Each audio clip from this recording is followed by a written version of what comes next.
Last week, a woman told me something she had never said out loud. She said, "I walk every single day.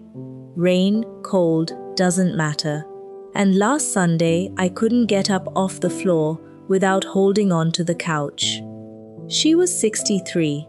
She had walked thousands of miles over the last 6 years, and she was embarrassed.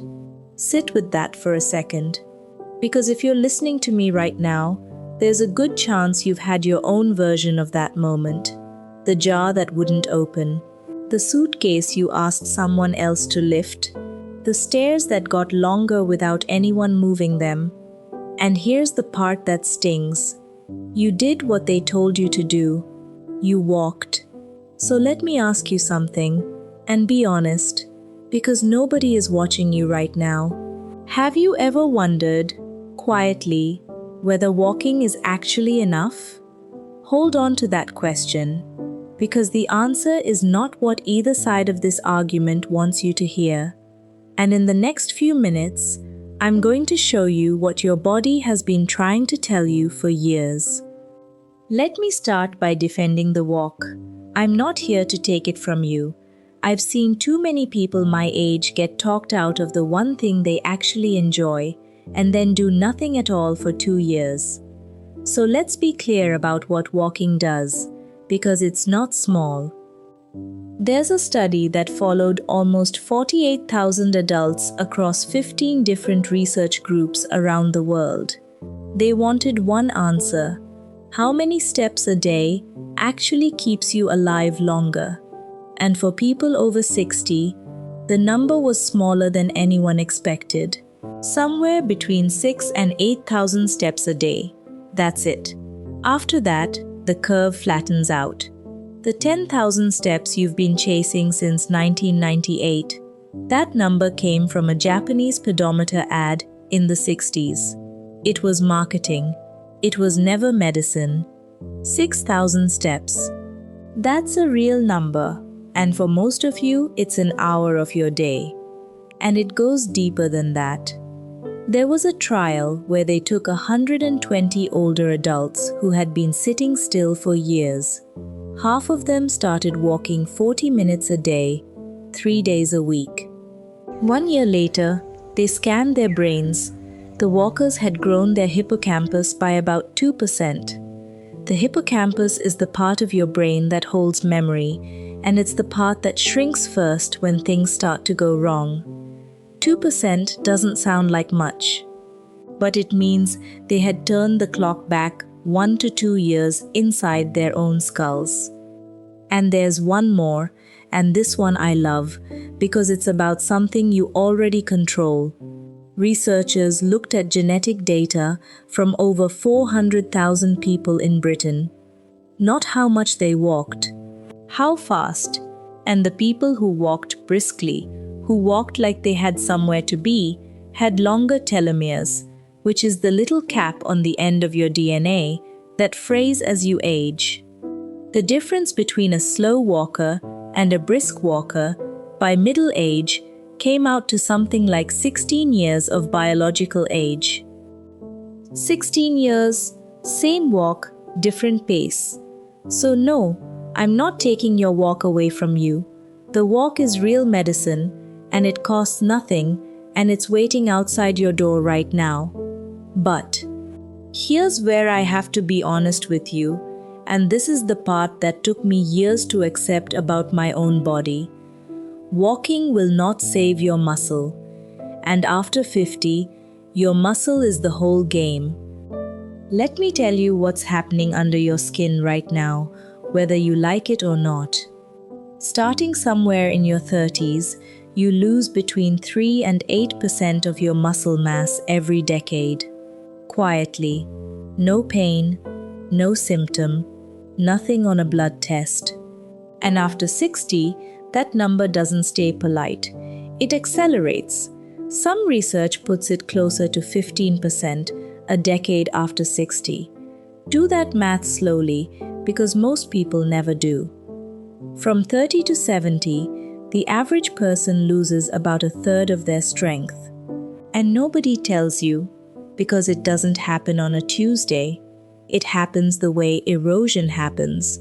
You don't watch the cliff fall, you just notice one day that the fence is closer to the edge. And here's what walking can't do about it. Muscle only rebuilds under one condition: tension, load.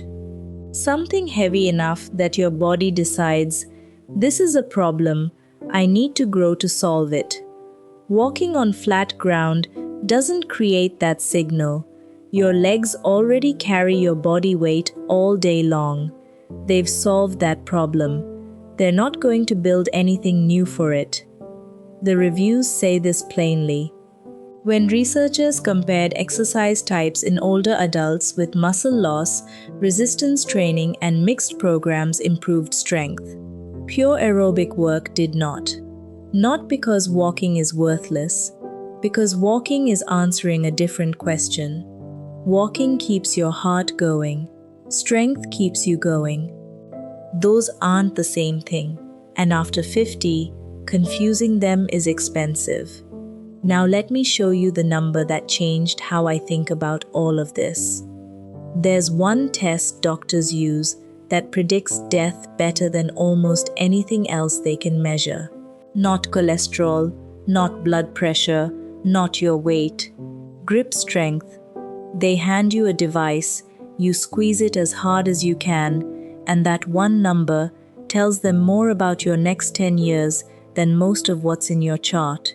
A review pulling together 42 studies and over 3 million people found that for every 5 kilograms of grip strength you're missing, your risk of dying from any cause goes up about 16%. 16% for a handshake. And I want you to understand why, because it isn't magic and it isn't superstition. Your hand isn't special. Your grip is just a window. It's the cheapest way to see how much muscle you have left everywhere else. When your hand gets weak, it's because the whole system is thinning out. The grip is the smoke. The fire is somewhere deeper. And that fire has a name that most people never hear until it's too late. Think about how it actually ends for people we've known. It's almost never the dramatic thing. It's a rug, a wet floor, a curb in the dark. Someone falls, breaks a hip, and everything changes in one afternoon. And the numbers on that are brutal, and they don't get said out loud enough. 1 year after a hip fracture, somewhere between 15 and 30% of older adults are gone. And of the ones who survive, fewer than half ever get back to the life they had before it. Fewer than half. We call it, she had a fall, like it was weather, like it came from outside. But a fall isn't an accident most of the time. A fall is a moment when your leg had to produce force fast, and it couldn't. The floor didn't attack you, the muscle didn't answer, and that is trainable. That's the part that makes me almost angry. Programs that combine balance work with strength work cut the rate of falls by about a third. A third. There is no pill in any pharmacy that does that. So when I say strength after 50, understand what I'm actually talking about. I'm not talking about how your arms look in a photograph. I'm talking about whether you get to stay in your own house. There's another layer to this, and it's the one almost nobody connects. We think about muscle as something that moves us. It does. But muscle is also the largest place your body puts sugar. When you eat, glucose goes into your blood, and it has to go somewhere. The biggest storage tank you own is your muscle. So when the tank shrinks, decade after decade, the sugar has nowhere to go. It stays in the blood, and the doctor eventually looks at your numbers and says a word you've been dreading. But here's what they found. In older adults with type 2 diabetes, 6 weeks of strength training on one leg increased the glucose transporters in that leg by around 40%. One leg, 6 weeks. And the transport stayed elevated even a week after they stopped. Your muscle is not decoration. It's a metabolic organ. It's where your blood sugar goes to be dealt with. Every pound of it you let go of, you're making your pancreas work a longer shift. Now I know what some of you are thinking right now, because I thought it too. You're thinking, that ship has sailed. I'm 68. I'm 74. Whatever I was going to build, I should have built it at 40. I want to tell you about a study from 1990 because it should have made the front page of every newspaper in the world, and instead, it sat in a journal. They went into a nursing home. They took 10 of the frailest residents there. The average age was 90 years old. Some of them were 96. These were people using walkers, people who had been written off, people whose families had already started using the past tense about them. They put them on 8 weeks of serious strength training. 8 weeks. Their strength went up by an average of 174%. Their thigh muscle grew 9%. Their walking speed improved almost 50% at 90 years old. So let me say this as plainly as I know how. The ship has not sailed. The ship is sitting right there in the harbor, and it has been waiting for you. And the only reason it hasn't left is that nobody told you that you were allowed to board it. You are not too old. You have never been too old. You've just been misinformed, and there's a difference. If you're still here with me, I want to say something. Subscribe to the channel and come walk this road with us. Not because a number matters to me, but because what we talk about here takes more than one conversation, and I'd rather you not have to find your way back by accident. And listen, if you're over 50 and you're still here at this point in a video about muscle instead of a video about retirement, that tells me something about you. It tells me you haven't given up on your body. A lot of people your age have, quietly. Without announcing it, they just started saying, "At my age," and stopped finishing the sentence. You didn't. So let me give you what you actually came here for, because there's one number left, and it's the one that settles this whole argument.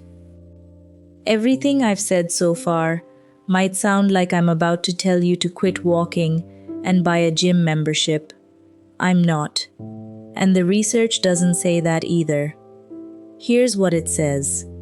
Harvard researchers followed 147,000 people, some of them for 30 years.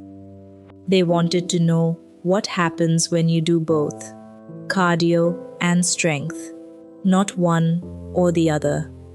The people doing both had about a 40% lower risk of dying from any cause, 60% lower from heart disease, 28% lower from cancer.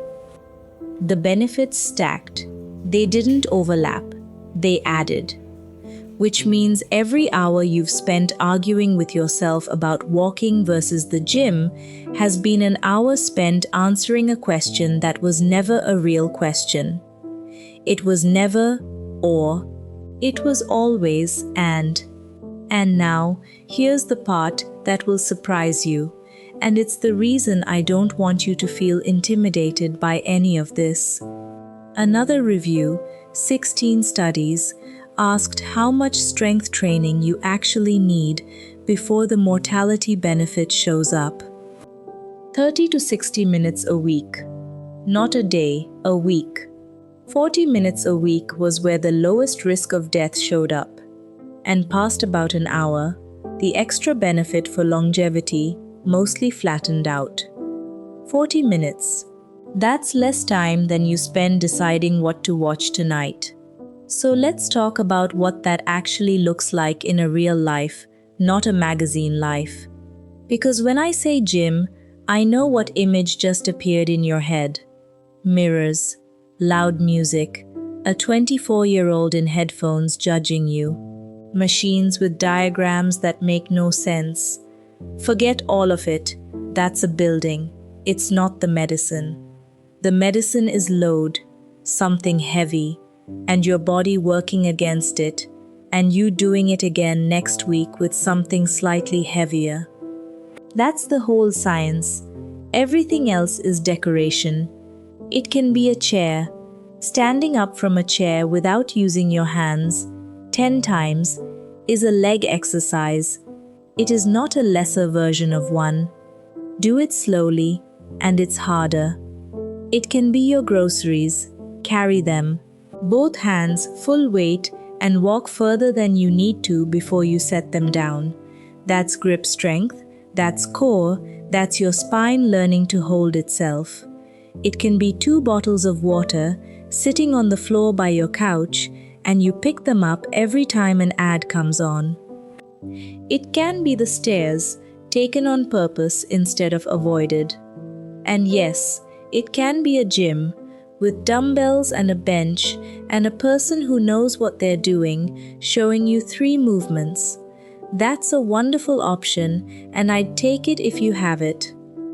But the door into this is much lower than you think, and the people who tell you otherwise are usually selling something twice a week, something heavy, something that makes the last repetition genuinely hard, and then rest. Because the growing happens on the days off, not on the days on.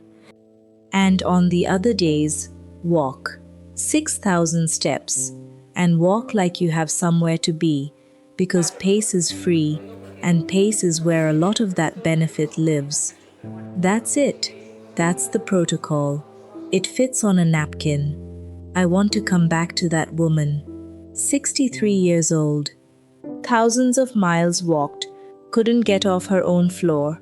She wasn't lazy. She wasn't ignorant. She wasn't doing it wrong. She was doing one right thing, faithfully, for years, and nobody ever told her it was only half the sentence. That's the thing that gets people, not the ones who did nothing, the ones who did something, and trusted it, and never found out there was more. And here's what I keep thinking about. We spend our whole lives building things we can't hold. Careers, reputations, savings that a bad year can take, houses that our children may or may not want. And the one thing we actually get to keep, the one thing that decides whether we're the person who hosts the dinner or the person who gets driven to it, the one thing that determines whether we lift our grandchild or just watch someone else lift them, we let it go quietly. 3 to 8% a decade, without noticing, without protest. Muscle isn't vanity after 50. Muscle is the difference between having a long life and having a long life you can live in. There's a moment coming for all of us. A curb in the dark, a wet tile, a bag that's heavier than we thought. And in that moment, nobody is going to ask us what we intended to do. Nobody is going to ask how much we knew, or how many videos we watched, or how good our reasons were. The floor is going to ask one question, and your leg is going to answer it. That answer is being written right now, today, this week, in whether you stand up from that chair 10 times or don't. You already know what to do. The only thing left is whether you're the kind of person who does it on a Tuesday when nobody's watching. If this helped you see something you hadn't seen before, do 2 things for me. Follow the channel so we can keep having these conversations. And send this to 5 people over 50 who are doing everything right and still wondering why their body isn't holding up. Someone sent you here. Pass it on. And then come tell me the truth in the comments. Not the polite version.